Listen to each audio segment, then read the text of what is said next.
We're going to have a bit of a conversation, and then I'm going to show you a video. And then we're going to talk a little bit more probably. And of course, you're not wrong. But when it comes to the way that we behave with each other, when it comes to sisterhood, and dealing with white women, the reason why it's different for black women is that's not how we were raised. It's not how we were brought up. When we imagine sisterhood in our own minds, when we have seen sisterhood in our own lives, it looks very different than it does for most white women. And the effect is far more traumatic on black women because you guys expect that that's the way you guys are going to behave with each other. And so you're already on guard. We don't expect that because we're like, I don't know how many times I've had a conversation with a black woman about how when a white woman is wilding out on her and she's trying to make sense of it. And she says, she's crazy. She's crazy. And I said, no, she's just white. I don't know how many times I've had that conversation with people. Because you are socialized in a way that said that you have no power in and of yourself. That your intrinsic value is only validated by a man. And your power comes from him, which makes all other women rivals. So there's no space. It's a game of survival, not to have sister.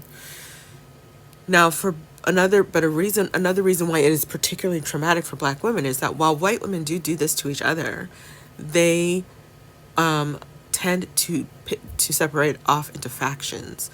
When this is happening for black women, we are usually on our own. Nobody's on our side. And it starts to feel, as White Woman Whisperer said in one of her videos, like, what do you want me to do? And, it was a recording, she's like, unalive, just unalive. And that's the way that I've experienced interactions with white women when they've been mad about something. It's like there's no off switch, which is scary because it feels like you're dealing with a wild animal and someone or something you cannot reason with, that you can't get through to. When it comes to sisterhood, I'm gonna show you a video of what that looks like to us. I'm 6'1", right? Yes. I'm 6'1", flat-footed, right? Red flag. That's right, guys. I have to reduce my status in order to make you feel comfortable about your status. Red flag. I cannot fit your clothes, your shoes. I cannot wear your hat, and I don't want to have your attitude. But the minute that I have to reduce me in order to accommodate you, red flag. We don't get to hang together. You don't get to be my sister.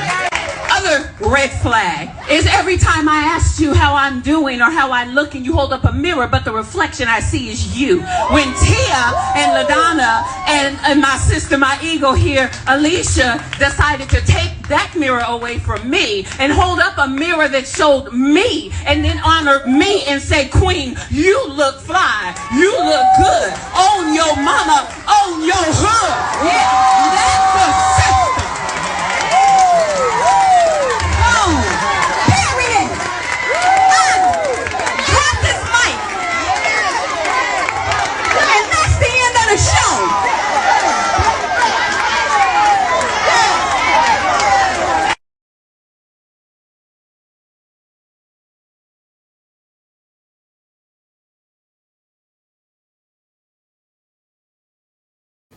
Now, I have a question.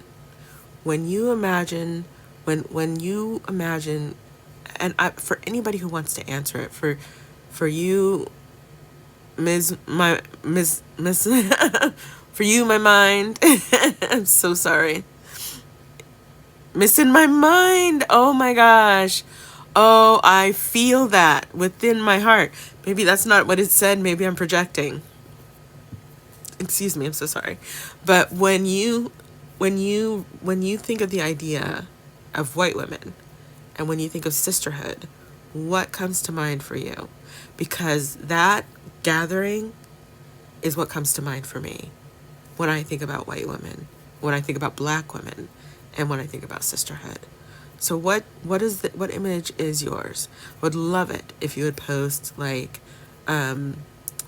if you would post a video response kind of demonstrate with that has a demonstration of that kind of thing. Anyway, thanks for being here.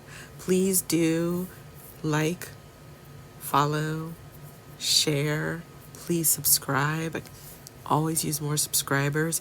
I think you can gift on videos now, so that's awesome too.